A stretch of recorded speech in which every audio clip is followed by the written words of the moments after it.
एक समय की बात है, एक राज्य में एक राजा राज करता था। एक दिन उसके दरबार में एक विदेशी राजा आया और उसने राजा को एक सुंदर पत्थर उपहार में दिया। राजा वह पत्थर देखकर बहुत प्रसन्न हुआ। उसने उस पत्थर से भगवान विष्णु की प्रतिमा बनाने का निर्णय लिया। राज्य के मंदिर में स्थापित करने के लिए उसने राज्य के मंत्री को वहां बुलाया और उसे वो पत्थर सौंप दिया। महामंत्री गांव के सर्वश्रेष्ठ मूर्तिकार के पास गया और उसे वह पत्थर देते हुए बोला, महाराज, मंदिर में भगवान विष्णु की प्रतिमा स्थापित करना चाहते हैं। 7 दिनों के भीतर इस पत्थर से भगवान विष्णु की प्रतिमा तैयार कर राजमहल पहुंचा देना।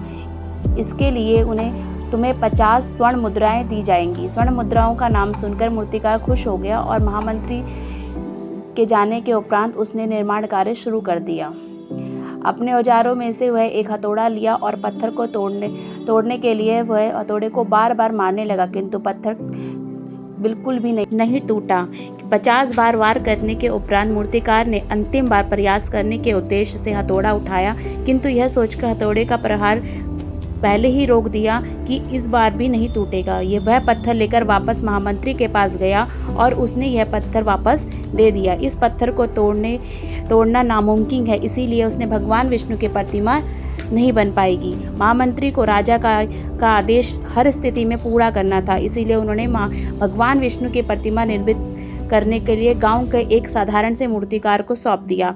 पत्थर लेकर मूर्तिकार ने महामंत्री के सामने गया और उस पर हथौड़े का प्रहार किया और वह पत्थर एक ही बार में टूट गया। पत्थर टूटने के बाद मूर्तिकार प्रतिमा बनाने में जुट गया। इधर महामंत्री सोचने लगा कि काश अगर इसको मैं एक अंतिम बार और प्रयास कर लेता तो मैं सफल हो जाता और 50 स्वर्ण मुद्राएं का हकदार बन जाता। इस कहानी से हमें यह शिक्षा मिलती है, यदि जीवन में सफलता प्राप्त करनी है तो बार बार असफल होने पर भी तब तक प्रयास करना चाहिए जब तक कि सफलता नहीं मिल जाती। क्या पता किस प्रयास को करने से पूर्व हम हाथ खींच लें, वही हमारा अंतिम प्रयास हो और इसमें हमें कामयाबी प्राप्त हो जाए।